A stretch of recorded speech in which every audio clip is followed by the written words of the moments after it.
Run. Oke, assalamualaikum warahmatullahi wabarakatuh. Masih semangat ya? Oke, teman-teman, kita mau belajar bersama tentang soal-soal yang akan keluar di PPG tahun 2023 ya. PPG untuk ketenaga listrikan ya, khususnya untuk ketenaga listrikan. Ya, kita belajar bareng ya. Kita belajar bareng. Ya, semoga bisa bermanfaat ya. Oke, kita langsung saja ke membahas soalnya ya. Di sini kita membahas soal yang tentang pembangkit ya, pembangkit tenaga listrik ya.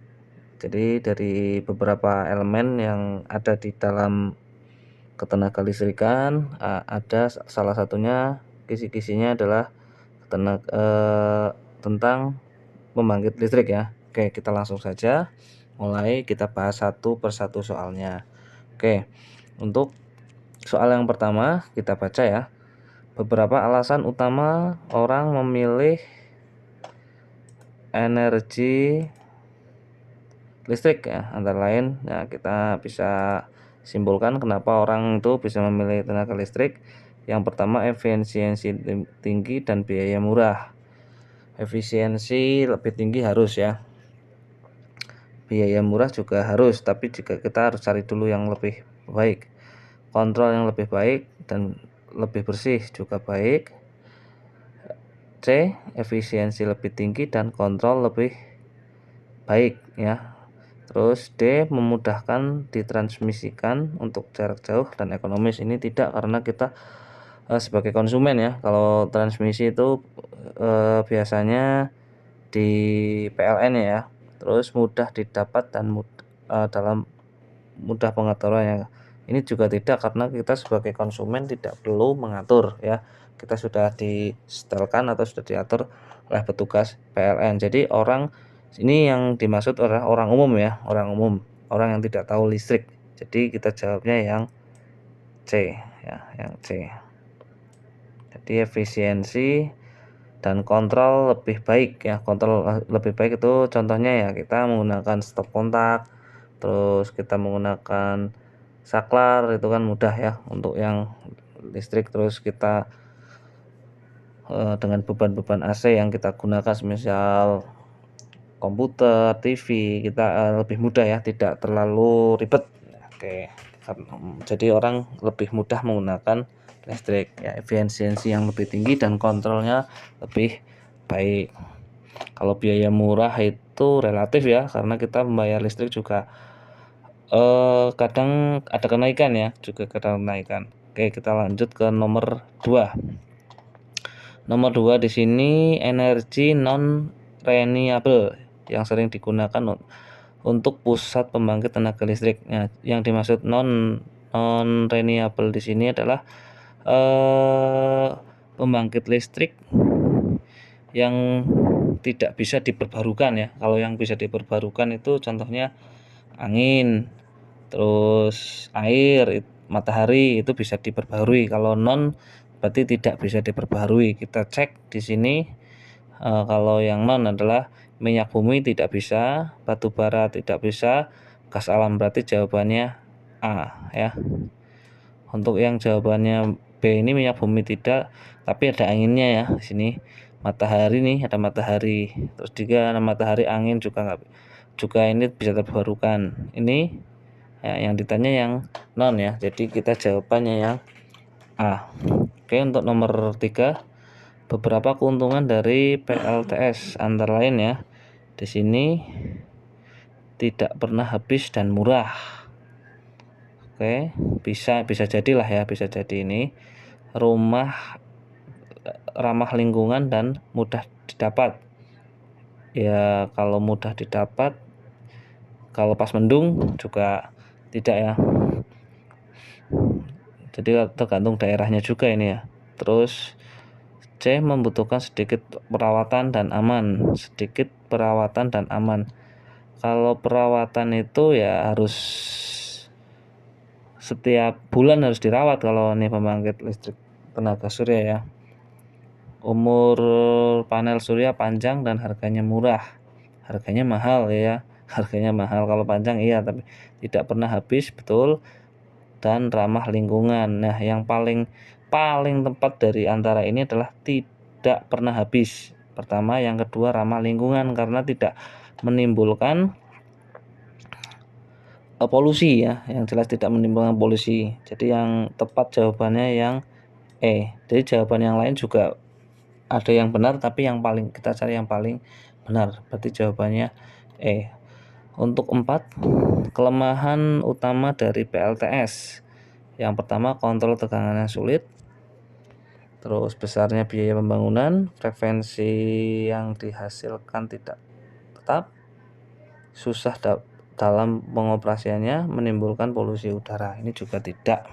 Berarti yang paling memungkinkan apa jawabannya?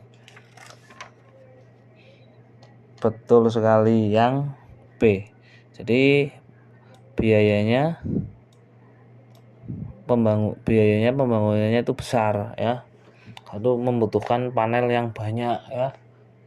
Dan perawatannya juga besar. Untuk nomor 5 di sini, sebuah elemen fotovoltaik menghasilkan ini apa ini? Ini sebuah panel ya, panel surya ya, menghasilkan sebesar 0,5 volt ya. 0,5 volt untuk menghasilkan tegangan 24 volt, maka fotovoltaiknya harus dihubungkan seri. Nah, berjumlah berapa? Ya udah, berarti kalau yang dihasilkan 0,5, aduh susah nih nulisnya.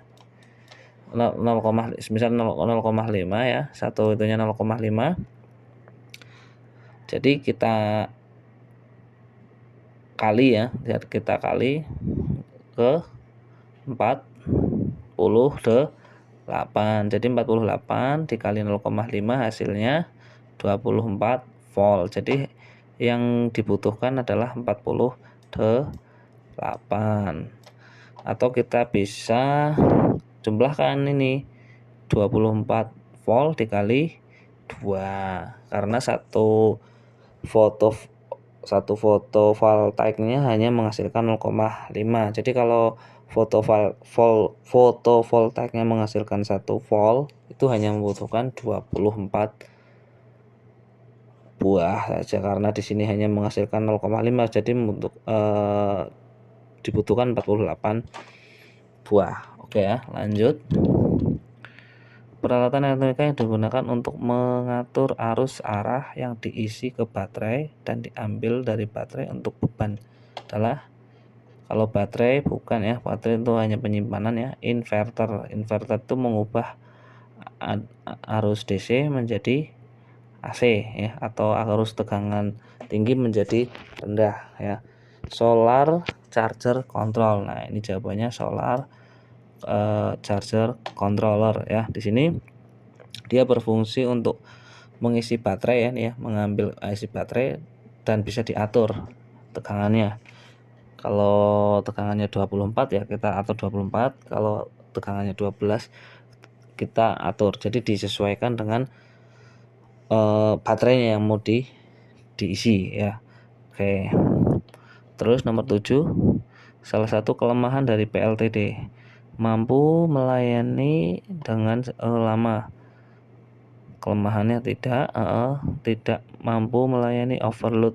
Nah, ini ya jawabannya, tidak mampu melayani overload dengan jangka waktu yang lama. Tidak mampu melayani, yang C, tidak mampu melayani perubahan beban dengan waktu yang singkat.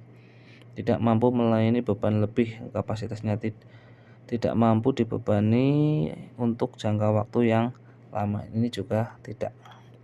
Nomor 8, pembangkit yang dapat ditempatkan pada pusat beban dapat dibebani dalam waktu yang singkat dan startingnya dilakukan dengan mudah cepat adalah, kalau yang mudah dan cepat itu PLTD ya. Kekurangannya dia itu menghasilkan polusi ya, kalau kekurangannya dari PLTD, dan tidak bisa menghasilkan dengan arus yang besar ya, atau daya yang besar ya.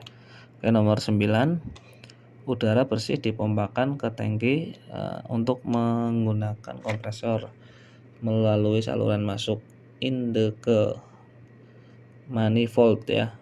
Kemudian dialirkan ke turbocharger. Nah, turbocharger di sini difungsikan sebagai penaik ya, penaik performa ya.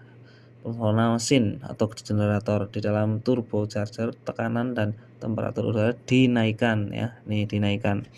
Terlebih dahulu penjelasan tersebut merupakan prinsip kerja dari pembangkit PLTD. Betul sekali. PLTN juga enggak.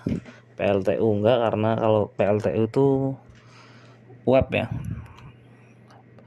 PLTU juga, PLTP pemanas bumi juga enggak, udah alami ya. Nomor 10, bahan bakar yang telah disaring disimpan di tangki penyimpanan sementara dipompa ke ruang pembakaran. Jika bahan bakar tersebut tidak sampai ke ruang pembakaran, kerusakan terjadi pada penyaringan, bukan turbocharger, bukan ya, karena dia sebagai penambah ya, menambah performa mesin, bukan ya. Intake manifold juga bukan, ini adalah saluran ya, saluran udara.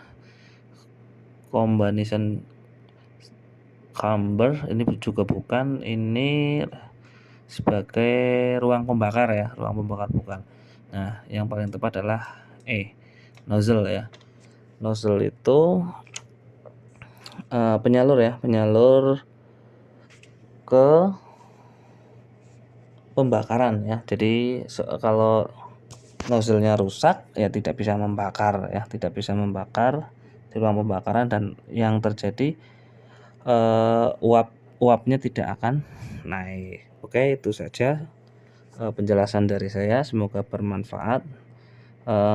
Jangan lupa like dan berikan komentar yang positif ya. Bila ada kekurangan saya mohon maaf.